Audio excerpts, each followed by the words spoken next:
விஜய் பற்றி பேசிய தமிழிசை சவுந்தரராஜன், நாங்கள் மருத்துவர்கள், விஜய் ஒரு நடிகர், விஜய்க்கு பின்னால் வருபவர்கள் அனைவரும் அவருக்கு ஓட்டு போடுவார்களா என்பது தெரியாது.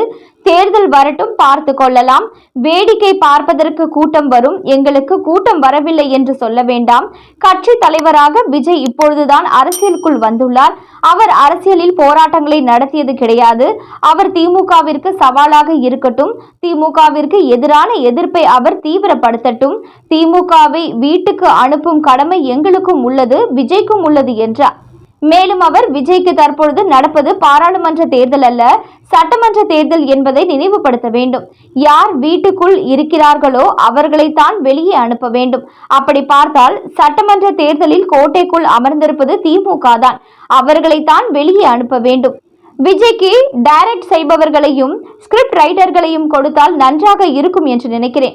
விஜய் நன்றாகத்தான் பேசுகிறார், நன்றாகத்தான் நடிக்கிறார்.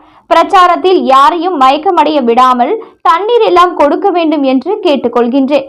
காவல்துறையினர் விஜய் பிரச்சாரத்திற்கு பல்வேறு கட்டுப்பாடுகள் விதிப்பது ஒரு கட்சிக்கு மட்டும் நெருக்கடி கொடுப்பது போல் உள்ளது என்று கூறினார்.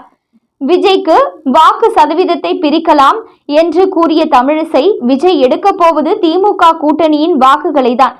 திமுகவை எதிர்ப்பதில் நியாயம் உள்ளது. ஆனால் ஏதோ பாஜகவையும் ஏதோ தொடுவோம் என்று விஜய் பேசுகிறார். அது வேண்டாம். 2026 தேர்தல் திமுகவை வீட்டுக்கு அனுப்பும் தேர்தல். அதில் விஜய்க்கும் பங்கு உள்ளது என்று தெரிவித்தார். திமுகவை வீட்டிற்கு அனுப்ப வேண்டும் என்று நினைப்பவர்கள் அனைவரும் கூட்டணிக்கு வரலாம் என்றும், திமுகவை தோற்கடிப்பது அனைவரின் கடமை என்றும் அவர் குறிப்பிட்டார்.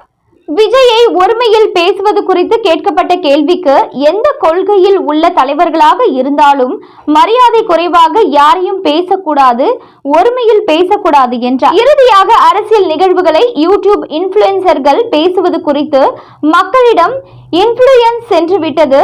ஸ்டாலினுக்கு கோபம் வந்தது, சம்பவம் நடந்தது, பின்பு கோபம் வந்தது, ஓட்டு விடாது, வீட்டுக்கு போக வேண்டியதுதான், அதுதான் நல்லது, இதை ரீல்ஸாக போட்டுக் கொள்ளுங்கள் என்று நகைச்சுவையாக விமர்சித்து விடைபெற்றார்.